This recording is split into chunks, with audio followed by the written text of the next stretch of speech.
Die Seewoge im Alpenfroh bietet nicht nur eine gute Trainingsmöglichkeit für uns oder auch natürlich ein legendäres Pokémon, sondern man höre und staune irgendwie sogar einen Schatz. Wie es dieser riesige Schatz wohl ist, um eine Vorstellung haben wir ein Grinsen ins Gesicht. Jo, in diesem Sinne, willkommen zurück zu Pokémon Omega Rubin Delta Episode, man kennt's ja.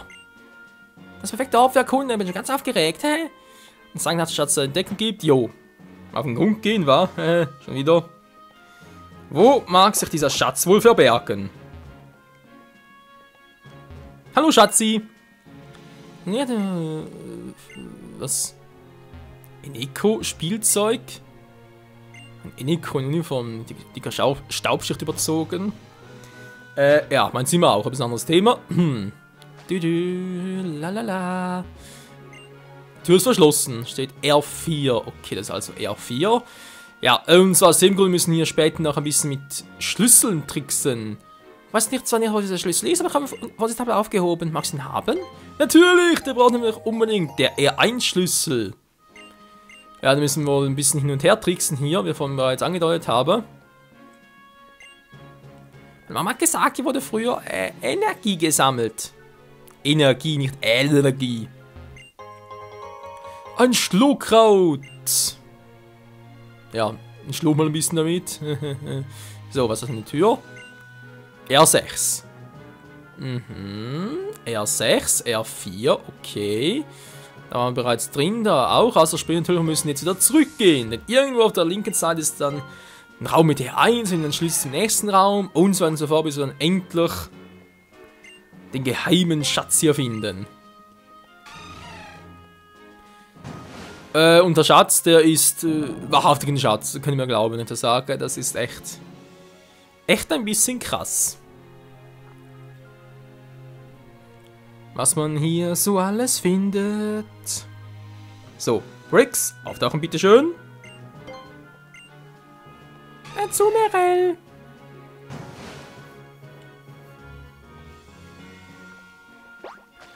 Okidoki, was hatten wir hier? R2 und war der falsche, dann müsste ein anderer sein. Da geht sowieso rein. Ja, stimmt ja, das war ja das Traumpärchen, ich vergaß.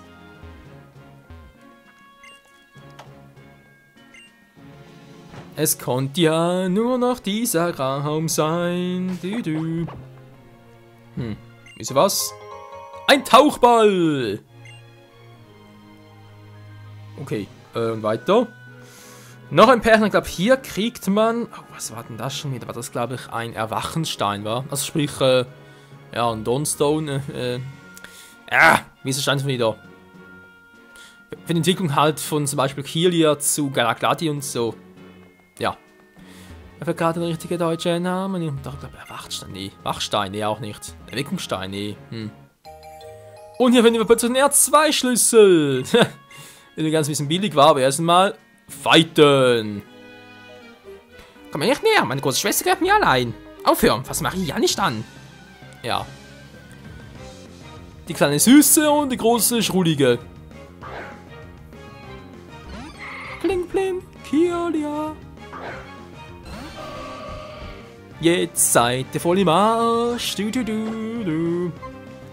Ja, ein Feen-Pokémon. Wen haben wir denn da? Und tschüss. Moon Power. Klingelepim. Das war wohl nix. Wir werden wieder stärker. Giftschoko. Alter, einfach weggefatzt. Das war richtig, ja nice, Mann. Und auch Fei freut sich für uns einen Tiefschlag. Nö. Es ist physisch und zweitens, wie gesagt, Fei braucht das nicht.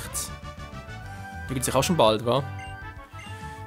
Müsste ja Stufe 25 sein. Danach direkt wieder tauschen und so. Oh, da viele von uns. Ja. Die Stühle sehen ein bisschen aus wie Zähne, wenn wir ganz ehrlich sind. Das wäre irgendwie im Zahnarzt. Also, R2 hatten wir, wa? Also sprich, hier geht's weiter. Die Tür ist jetzt offen. So, die Frage, wollen wir die Tür auch zu? Waren plötzlich zwei Schwestern drin? Wie lange sind die schon hier? Ohne Nahrung, ohne alles Mögliche? Ja, bitteschön. Dankeschön. Ein Beleber. Naja. Oh, ich hab doch abgeschlossen. Okay, ich hab's kapiert. Du willst das hier haben? Nimm's doch einfach. Danke. Und wenn er zugeht. Ja. Naja, wieso nicht, wa? Dann wünsche ich euch zwei noch schöne Stunden. So. Geh ich mal. Ich will dir nicht so lange stören. Erst 6 müsst ihr auf der anderen Seite sein, logischerweise. Denn ihr hattet ja gar nicht so viele Schlüssel. Tauchen, please. Blablabla. Und zu mir, hey, ja, von mir aus, blablabla. Du, blub, blub, blub, blub, blub, blub, blub, blub, blub. Oh Mann, Michael, Briggs natürlich, hm? Was soll denn das? Jo, gerne. Dazu mehr auf das letzte Mal. Nee, garantiert nicht, müssen wir wieder weggehen irgendwie, wobei können natürlich fliegen, war nach Moosbach City die falsche Türe, ja, war da mit dem Spirit-Kern. Spirit-Kern, da haben wir gerne ein bisschen an den Final Fantasy Film, sprich da, ich weiß das schon wieder, der erste war, das spricht ganz einen anderen, eigentlich einen viel besseren, Final Fantasy 7, Advent Children, was war denn der erste schon wieder? Wie ist denn der schon wieder? Einfach nur Final Fantasy, genau, Final Fantasy, die Mächte in dir. War zwar vom Final Fantasy Standpunkt aus gesehen ein bisschen ein doofer Film, aber sonst hat mir eigentlich noch gut gefallen. Egal, R4. Wir sind hier nicht bei Final Fantasy, sondern bei Pokémon. Und dann haben wir auch schon den R6-Schlüssel. Hier hat's auch nichts, aber es geht hier weiter. Sind wir jetzt außerhalb? Nice. Okay, hier können wir wieder irgendwie zurück und hier können wir nochmal surfen. Ja, das brauchen wir statt eines Bier. Tschüss. Du bist ein Angler, wa? Was willst du? Wie läuft's? Auf nichts los. Was willst du? Dann kann der Puck im Gang. Das ist mein einziger Fang. Der 4 Schlüssel. Ja, das fand ich auch ein bisschen doof damals. Weil, der Schatz ist natürlich genau hier, bei dieser Türe hier. Aber da kommen wir nicht rein, weil wir irgendwie noch einen großen Schlüssel dazu brauchen, wie auch immer. Also sprich, ähnlich halt wie bei Zelda-Spielen zum Beispiel. Deswegen müssen wir erstmal in den R4 ran, denn dort gibt es den Schlüssel. Ja, ein bisschen verrückt verteilt und so. Und große Suche halt. Obwohl, ist mal ganz klar, du gehst hier rein, R6-Schlüssel benutzt, gehst runter. Denkst du, ja, der Schatz da, oh scheiße, ich hab den R4-Schlüssel, irgendwas sowas nicht, verdammt, was soll denn das, wo ist denn der Schlüssel bloß? Du musst auch jetzt noch auf die Idee kommen, dass du da mit dem Angler noch quatschen musst. Irgendwie trotz allem voll fies, aber egal, das war's, war kein Kämpfen mehr, nix. Ein bisschen schade zwar, was willst du machen, gut. So. Langer Schlüssel und zackabums. Und es wird Zeit für den großen Fuhhund. Unsererseits natürlich. Yo, Mann. An. Baby. So, come on. Please. Thank you. Oh, ein bisschen nahe ranzoomen. Der Schlüssel steckt zwar fest, aber die Tür wurde aufgeschlossen. Tja, da haben wir rein eine gute Stube und ihr seht richtig. Ich glaube, drin am Politer, ihr habt eine Tür aufbekommen. Was wird das, Kleiner? Krass los, Respekt. Was zum Griffeltes ist das hier? Kommt plötzlich mit dem Flug-Pokémon. Da, Nuggets, ihr auch. Die ganze Schuppe ist voller Nuggets. Echt? Aber der alte Geist kann uns abgesehen. Ich werde nicht mehr. Und aber Kleiner darfst jetzt verziehen. Hey, ich hab's gefunden, ja, gehört alles mir. Deine Suche war erfolgreich. Und Cornelius, oder was da? Sie gibt total viel dafür. Oh, Kevin, oh, warst du ganz allein hier. Das ist mir so leid, aber jetzt wird alles gut, mein kleines Goldschätzchen. Geh nach Hause. Hä? Das war eine Puppe. Was war denn das? Moment mal, Chef! Hey, Kleiner, heute ist dein Glückstag zu sein. Du kannst ganz Schatz für dich haben. Halt die Ohren steif, tschüss. Hä? Das sah aus wie so eine pinke Puppe von einem Dummies, um ehrlich zu sein. Also, meine Freunde, Zeit für die große Beutejagd. Ein Riesennugget. Thank you. Der Eisstrahl für unseren guten Kai. Na, endlich. Ein weiteres Nugget. Blub. Nice. Und noch ein Nugget. Alter, wenn noch so stinke reicht, das glaubt mir keine Sau. Ein Riesen-Nugget. Cool. Noch ein Riesen-Nugget. Nice. Noch ein Riesen-Nugget. Kann nicht mehr, alles viel zu schwer. Ah, nee, so auch nicht mehr. Riesen-Nugget. Scheiße, die Tasche ist voll. Jetzt bin ich nicht. Und noch ein Nugget. Mal ganz ehrlich, wie kommt man auf die Idee, so viele Nuggets und Riesen-Nuggets in einem Raum zu verteilen? Man, die Idee ist natürlich geil, aber ja. Natürlich extrem viel Kohle, wobei, und wenn man die ganzen Themen mit ihm noch kaufen kann, hält die Kohle noch nicht so ewig. Es gibt ja bestimmte Themen, die quasi nicht locker und 50.000 und so und dann Luxusball, anschlecht. Dann natürlich. Tja, natürlich ganz links außen noch ein Megastein. Jo, macht ihr gerne. Blablabla. Ein Bibonit, ja, finde ich auch ein bisschen verrückt. Ein Bibo hat hier eine Mega-Entwicklung, aber ein Smetbo noch nicht. Denke ich mir auch so, was? Das geht doch nicht. Das coole Smetbo, keine Mega-Entwicklung, aber das stinke Bibo schon. Und vor allem das Mega-Bibo echt krasse, stark und scheiße schnell. Ja, ist aber ein Kraftausdruck, aber stimmt, das ist echt übel, das Viech. Aber egal. Wir sind hier fertig, Freunde, und deswegen gehen wir jetzt wieder weiter mit der Hauptstory natürlich. Und zwar ab nach Moosbach City.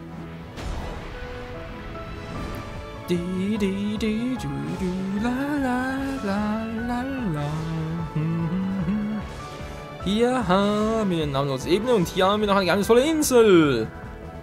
Die Wunderhöhle. Wie noch interessant ist, vielleicht sogar noch eine TM. Da gibt es nämlich auch zum Beispiel Lichtkanone, TM91, die ist auch auf einer dieser Inseln hier versteckt. Echt fies. So,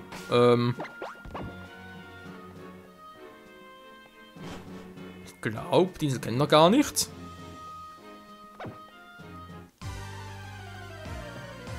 Das könnte sein.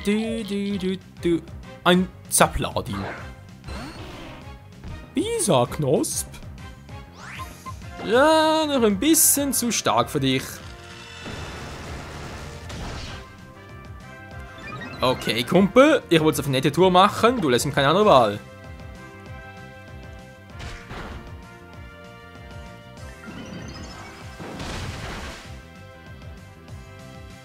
Denn das ist der Pflanzenstyle. Ladestrahl. Oh, so knapp.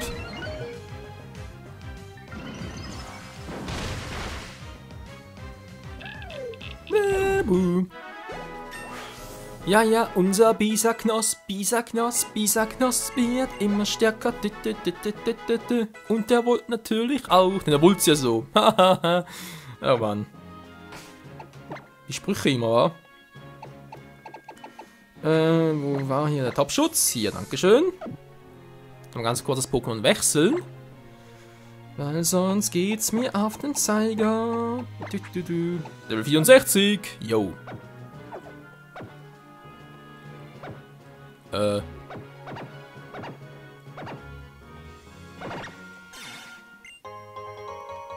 Ein Indigo-Stück. Für einen Wasserstein zum Beispiel. Geil. Weißt du, was es bei Alpha Saphir zu wenig Wassersteine hatte, für alle Pokémon zu entwickeln? Oh Mann, hey. Dann halt keinen Indigo-Steine gefunden habe und dann, ja, es gibt auch dort eine Möglichkeit, dass man gewisse Entwicklungssteine von anderen Personen bekommen kann. Auch dort da muss irgendwie 20 Mal Feinde, bis er mal so einen Wasserstein rausgerückt bekam. Echt fies, okay, da gibt's zum Beispiel nichts, also da weg. Jetzt aber definitiv ab nach Moosbach. Ohne Umwege, ich hoff's.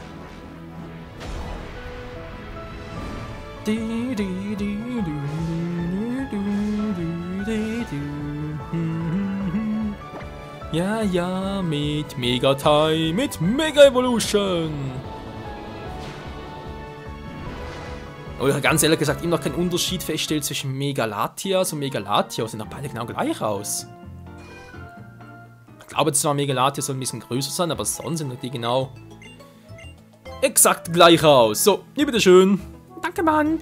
Blub, blub, blub, blub, blub. Du, du, du, du. Yay. Danke, danke, Mann, sind doch fit, ey. Und das kostet bald wieder. Ja, glaube schon. Alles andere wird mich überraschen. Okay, jetzt sehen wir also hier noch. Unser Stolos.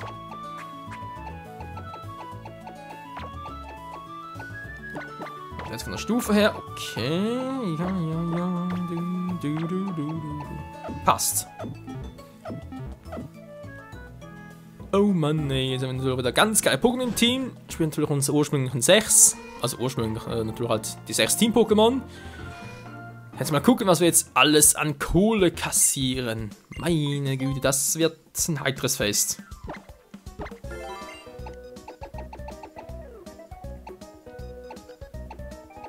Okay, 4 Nuggets, 20.000, 8 Riesen-Nuggets, 80.000, Lecco Mio, ey, sonst nichts, wa? Pokéball weg damit. Braucht doch kein Mensch. Noch was Spezielles? Nö, auch nichts. Na, komm!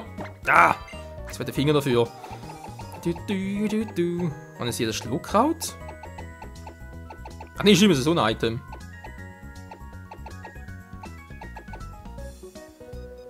Es hebt einmalige negative Standsveränderung auf. Aber eben leider nur einmalig. So.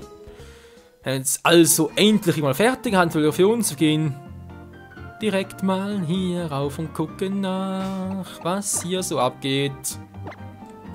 Denn wir sollen ja zum Raumfahrtzentrum, wa?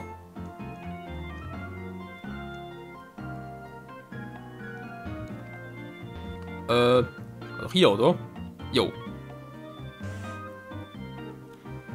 So, da sind wir. Wie geht's? Wie steht's?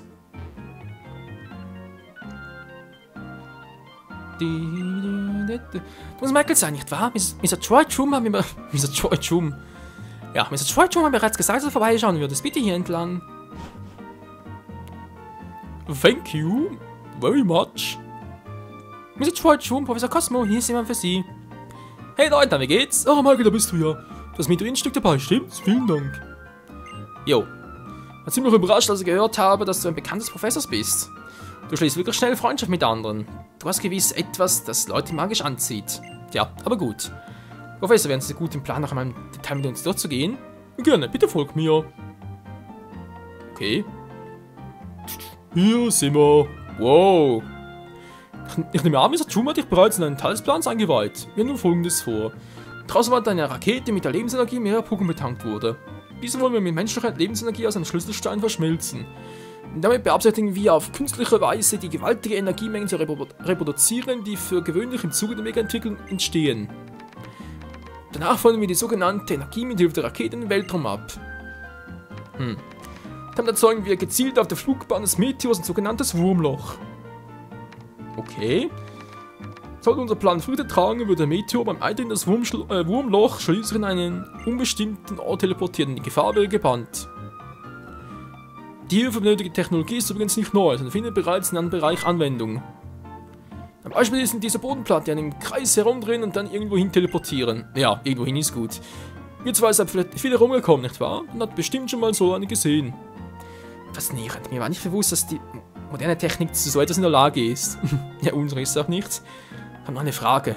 Wohin führt dieses Wurmloch, der Meteor? Das ist eine gute Frage, auf die ich selbst auch keine hieb- und stichfeste Antwort weiß. Wo ein Gegenstand letztendlich teleportiert wird, hängt einfach ganz allein vom Linkkabel ab. Linkkabel haben wir das Gerät genannt, das die Wurmlöcher miteinander verbindet. Das sagt ganz unbesorgt, denn eines dürfte so gut wie sicher feststehen. Nämlich, dass sich das andere Wurmloch mit an Sicherheit grenzender Wahrscheinlichkeit nicht auf unserem Planeten befindet. Und was wenn doch? Allerdings aber festgestellt, dass sie zur Kontrolle des Linkkabels mehr Energie benötigen, als wir ursprünglich erwartet hatten. Deshalb muss ich auch leider bitten, um mir ein weiteres Meteoritenstück zu besorgen. Sag's mal gut hier? Amalia, wow! Das ist also das Herzstück des berühmten Raumfahrtzentrums, von dem jeder spricht. Ist nicht toll, Avelina? Flum, flum, flum. Hey! Ja. Sie können hier nicht einfach unangemeldet rein. Nein, kein Grund zu aufregen. Wir wollen nur ein bisschen uns umsehen. Du kannst auch bestimmt ein Auge zudrücken, wa? Oder? Sind doch aufdringend die Gute. Wer ist diese Frau? Sie hat eine bemerkenswerte Ausstrahlung. Troll ist mir zu jung für dich, hallo? Oh, du schon wieder. Wer ist nochmal? Michael, habe ich recht? Natürlich habe ich recht. Wer sind Sie? Los, sagen Sie schon, was haben Sie hier verloren? Meinen Sie mich? Ich heiße Amalion. Ich bin nichts weiter als ein einfacher Besucher, in diesem Gedanken weit draußen ins All träumt. Wow, dieser Ort ist einfach unglaublich. Wenn ich an all die Hoffnungen und Sehnsüchte, das Blut, den Schweiß in die Tränen denke, die vergossen worden sein dürfen, um die Menschen auf diese technologische Stufe zu katapultieren. Glaubt ihr eigentlich, wüssten nicht, mit welcher Art von Energie diese Raketenzahl geschossen werden soll? Es handelt sich dabei um dieselbe abscheuliche Technologie, die der menschliche Geist bereits damals vor 3000 Jahren ersonnen hat. Ihr lebt in den Glauben, dass der Menschheit und der Welt einen Gefallen zu tun, doch letztendlich seid ihr im Begriff, die Fehler eurer Vorväter zu wiederholen. Schlimmer noch, wenn es stimmt, was mir eben zu Ohren gekommen ist, werdet ihr noch größeres Unheil anrichten als eure Ahnen. Wollen Sie damit sagen, dass wir hier einen Däummen drehen und Thanos mit ansehen sollen, damit ihr uns Planeten zerstört? Tja, Freunde, diesen viel weiterfragen werden wir ja beantworten, aber erst wieder in der nächsten Episode hier bei Pokémon Omega Rubin, Delta-Episode. Bis dahin, tschüss!